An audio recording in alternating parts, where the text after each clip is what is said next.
అభిషేక్ శర్మలో ఆ ఒక్క వీక్నెస్ లేకపోతే ఈ రోజు ఇషాన్ కిషన్ ప్లేస్ లో అభిషేక్ శర్మనే ఎస్ఆర్హెచ్ కెప్టెన్ గా ఉండేవాడు. ఇంజురీతో ప్యాట్ కమిన్స్ టోర్నీ స్టార్టింగ్ లో అందుబాటులో ఉండడు అని తెలియగానే ఫ్యాన్స్ అంతా కూడా నెక్స్ట్ కెప్టెన్ అభిషేక్ శర్మనే అనుకున్నారు.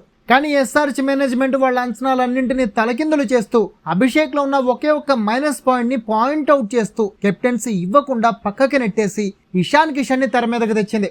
నిజానికి కమిన్స్ ఇంజురీ న్యూస్ బయటకు వచ్చినప్పటి నుంచి ఐపీఎల్ స్టార్ట్ అయ్యే టైం కన్నా రిటర్న్ వస్తాడా రాడా అని టెన్షన్ లో ఉన్నారు ఫ్యాన్స్. వాళ్ళు భయపడినట్లే కమిన్స్ సీజన్ స్టార్టింగ్ లో కొన్ని మ్యాచెస్ కి దూరం అవుతాడని అనౌన్స్ చేసిన టీం కొత్త కెప్టెన్ ని సెలెక్ట్ చేస్తామని చెప్పింది. దీంతో అందరూ వెంటనే పరుగులు వీరుడు వరల్డ్ నెంబర్ 1 T20 బ్యాటర్ అయిన అభిషేక్ శర్మకే కెప్టెన్సీ ఇస్తారనుకున్నారు. బట్ సడన్ గా సీన్ లోకి మన pocket dynamite Ishan Kishan entry ఇచ్చాడు. ఇద్దరి మధ్య కెప్టెన్సీ కోసం పెద్ద ఫైటే నడిచింది ఇంటర్నల్ గా. బట్ అభిషేక్ లో ఉన్న చిన్న మైనస్ వల్ల కెప్టెన్సీని అభిషేక్ కి కాకుండా ఇషాన్ కి ఇచ్చేసింది ఎస్ఆర్హెచ్ మేనేజ్మెంట్. ఆ మైనస్ ఏంటంటే రీసెంట్ T20 వరల్డ్ కప్ లో అభిషేక్ బ్యాటింగ్ విషయంలో చాలా స్ట్రగుల్ అయ్యాడు. మొత్తం టోర్నీలో 3 డకౌట్లతో పాటు దారుణమైన పెర్ఫార్మెన్స్ ఇచ్చాడు. 8 మ్యాచ్లో కేవలం 141 రన్స్ మాత్రమే చేశాడు. అందుకే ఇప్పుడు ఐపీఎల్ లో సక్సెస్ కావాలంటే ఫ్రీగా ఆడనివ్వడం చాలా అవసరం. అలా కాకుండా కెప్టెన్సీ భారం కూడా పెడితే ప్రెషర్ పెరిగిపోయి కెప్టెన్సీలో ఫెయిల్ కావడమే కాకుండా బ్యాటింగ్ లోనే ఫెయిల్ అవుతాడేమో అని మేనేజ్మెంట్ టెన్షన్ పడింది.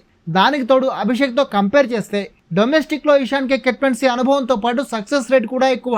రీసెంట్ గా సయ్యద్ ముస్తాక్ అలీ ట్రోఫీలో కూడా జార్ఖండ్ కెప్టెన్ గా ఉన్న ఇషాన్ కిషన్ అద్భుతమైన బ్యాటింగ్ తో సెంచరీల మోత మోగించడంతో పాటు టోర్నీ చరిత్రలో ఫస్ట్ టైం జార్ఖండ్ ని ఛాంపియన్ గా నిలబెట్టాడు. వీటన్నిటి కారణంగానే అభిషేక్ ని కాదని ఇషాన్ కి కెప్టెన్సీ ఇచ్చింది ఎస్ఆర్హెచ్ మేనేజ్మెంట్ అండ్ అభిషేక్ ని వైస్ కెప్టెన్ చేసింది. ఇప్పుడు మీరే చెప్పండి, ఈ డెసిషన్ కరెక్ట్ అంటారా రాంగ్ అంటారా? కామెంట్ చేసి చెప్పండి.